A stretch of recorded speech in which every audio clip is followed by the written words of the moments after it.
손님 맞이에 진심인 한국인들의 저력은 올림픽과 국제 행사 등으로 여러 차례 입증된 바 있습니다. 그런데 한국인들이 그 어느 때보다 진심을 담아 국빈을 맞이할 때가 있습니다. 바로 한국 전쟁 참전 용사들이 한국을 방문할 때입니다. 귀한 손님을 맞이할 때 필수인 레드카펫이 성남에 있는 서울공항은 물론 청와대에도 깔렸습니다. 공항에서부터 전통 의장대가 깃발을 높이 들고 경의를 표한 것은 물론이고 청와대에는 군악대와 육해공군 의장대가 모두 모여 이 나라의 국가를 연주했는데요. 태극기와 함께 나란히 개양된 국기 또한 눈에 띕니다. 이날의 주인공은 팬데믹 상황에도 불구하고 지구 반대편 한국까지 날아온 콜롬비아 대통령 내외와 참전 용사들이었는데요. 군악대가 연주하는 콜롬비아 국가를 들은 두케 대통령과 90살이 넘은 고령의 참전 용사들의 눈에 기쁨이 가득 차올랐습니다. 그들이 미처 예상하지 못한 지극한 환대였던 것이죠. 한국과 콜롬비아의 인연은 한국 전쟁에서 시작됐습니다. 1950년 콜롬비아의 보수 정권은 중남미 지역에서 유일하게 한국전 참전을 결정했고 파병부대 바타용 콜롬비아를 창설했죠. 콜롬비아 병사들은 이름조차 생소한 머나먼 타국의 자유수호를 위해 미군 순양함에 몸을 실었습니다. 라미레스 삼형제처럼 사명감을 바탕으로 입대를 앞당겨 파병부대에 합류한 이들도 있었고 각 지역 수비대에서 병역 의무를 수행하던 병사들도 있었죠. 가난에 시달리던 10대 후반의 소년들도 있었습니다.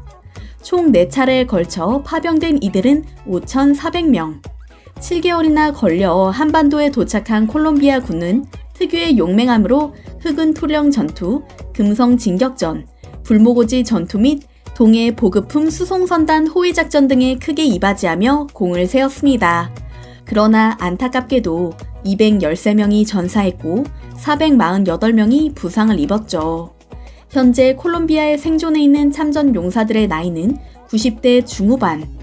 한국 전쟁에 관해 물으면 그들은 한 소리로 말합니다. 한국의 자유를 지키기 위해 목숨을 걸었던 것은 내 평생의 자랑이며 한국은 나의 제2의 고향이다라고요. 1952년부터 1953년까지 참전했던 후안 로아스 씨는 당시 한국에 대해 이렇게 기억하고 있습니다. 순박하고 정이 많은 한국인들과 아름다운 한국의 자연이 아직도 생각이 난다. 콜롬비아에서 볼 수 없는 눈을 처음 본 것도 한국이었다. 요즘 손녀가 한국 문화에 푹 빠져 있는데 한국이 발전한 모습을 보면 놀라울 뿐이다. 목숨을 바쳐 지켜낼 가치가 있는 훌륭한 나라다라고요. 한편 후안 로아스 씨 이야기처럼 그의 손녀딸 발렌티나는 한류 열성 팬입니다. 어릴 때부터 한국 이야기를 듣고 자란 그녀는 사춘기 때 한국 드라마 팬이 되었다고 하는데요. 26살인 그녀의 꿈은 바로 한국 유학이라고 합니다. 콜롬비아 수도 보고타의 하베리아나대에서 생명공학을 전공했고 현재 한국어 교육기관인 세종학당에서 열심히 한국어를 배우는 중이라고 하는데요. 한국에서 대학원에 진학해 산업공학 분야의 학위를 취득하는 것이 그녀의 목표죠. 그런데 로아스 씨 가족을 깜짝 놀라게 만든 사건이 있었습니다. 세종학당의 관계자가 한국에는 참전 용사의 후손을 대상으로 한 장학 제도가 있으니 한국어 공부를 열심히 하라고 용기를 북돋아 줬기 때문이죠. 후안 로아스 씨는 70년 전의 도움을 잊지 않고 보온을 하는 나라는 한국밖에 없을 것이라며 기뻐했다고 하는데요. 이뿐만이 아닙니다. 작년에 참전 용사 자격으로 한국을 방문했다가 갑작스레 지병이 악화돼 병원에 입원했던 알바로 리카우르테 곤잘레스 씨의 사연을 아마 기억하실 겁니다. 97세인 리카우르테 씨는 생애의 마지막 한국 방문이 될지도 모른다는 생각에 67년 만에 한국 땅을 다시 찾았는데요. 방한 일정 중 담낭 결석이 악화돼 한국에서 치료를 받아야 했습니다. 보훈처는 그를 즉시 대전 보훈병원과 충남대 병원으로 옮겨 수술과 치료를 받게 했고 몸 상태가 호전된 후에도 대전 보훈병원 간호사 2명과 보훈처 직원이 귀국길에 동행할 정도로 지극정성으로 보살폈는데요. 경유지인 미국에선 주 콜롬비아 한국 대사관의 지원 속에 에어 앰뷸런스로 보고타로 이동할 정도로 만반의 준비를 다해 모셨습니다. 당시 그의 아들은 보훈처에 편지를 보내 어려운 상황에서도 우리 가족이 편안하게 느끼도록 애써준 한국의 노력에 우리 자손들은 영원히 기억할 것이라며 거듭 감사를 표해왔죠. 안타깝게도 콜롬비아로 돌아간 리카우르테 씨가 얼마 전 세상을 떠났다는 소식이 전해졌습니다. 아들 마누엘 리카우르테 씨는 아버지의 치료를 돕고 장례까지 신경 써준 한국 정부에 깊은 감사를 전하고 싶다. 장시간 여행과 지병으로 기력이 쇠하긴 했지만 아버지는 평생 소원이던 한국 방문을 이룬 후 여한이 없다는 얼굴로 잠드셨다. 값으로 매길 수 없는 따스한 형제애를 보여준 한국 덕분에 아버지는 한국을 지킨 참전 용사라는 자부심으로 살아가셨다라고 밝혔습니다. 마르타 루시아 라미레스 콜롬비아 부통령도 우리 정부의 조치에 고마움을 전하며 친구를 절대 버리지 않는 한국의 모습이 귀감이 된다고 덧붙였는데요. 이뿐만이 아닙니다. 현재 콜롬비아 보고타에는 한국전 참전 용사와 콜롬비아 내전 피해자의 재활 치료를 돕는 한 콜롬비아 우호 재활센터가 운영되고 있습니다.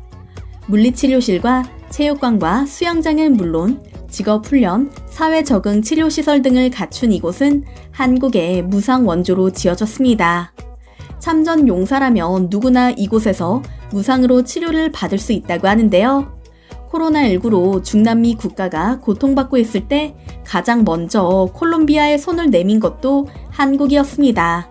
당시 중환자실 시설과 장비를 지원하고 한국형 선별 진료소를 설치해주는 등 약 60억 원 규모의 지원이 이루어졌죠.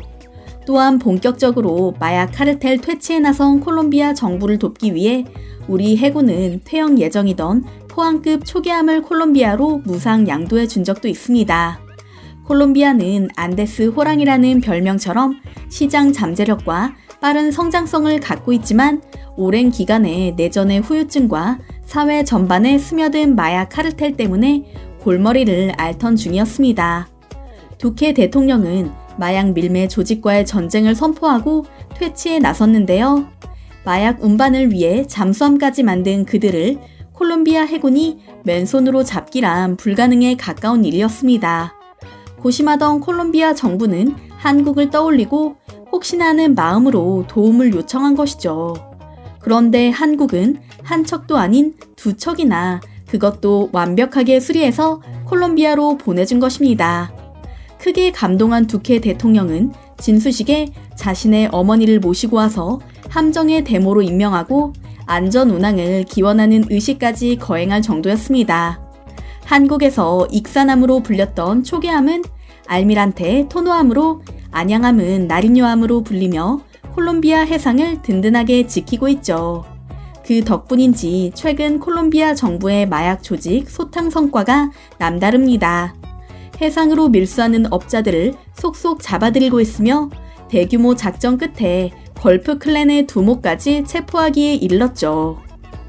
이처럼 한국 전쟁 후 70년이 흘렀지만 한국인들은 우리가 어려움에 처했을 때 망설이지 않고 달려온 콜롬비아를 여전히 기억하고 있습니다.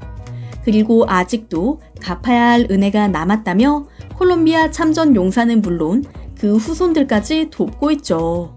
콜롬비아 국민들은 한국인들의 지속적인 감사 표현과 보훈에 진심으로 고마워하는 것은 물론 한국을 향해 무한한 애정을 보내고 있습니다. 중남미의 실리콘밸리라 불릴 만큼 4차 산업 분야에 두각을 나타내고 있으며 풍부한 천연 자원을 자랑하는 콜롬비아와 한국의 인연이 앞으로 어떻게 이어질지 더욱 기대가 되는 시점입니다.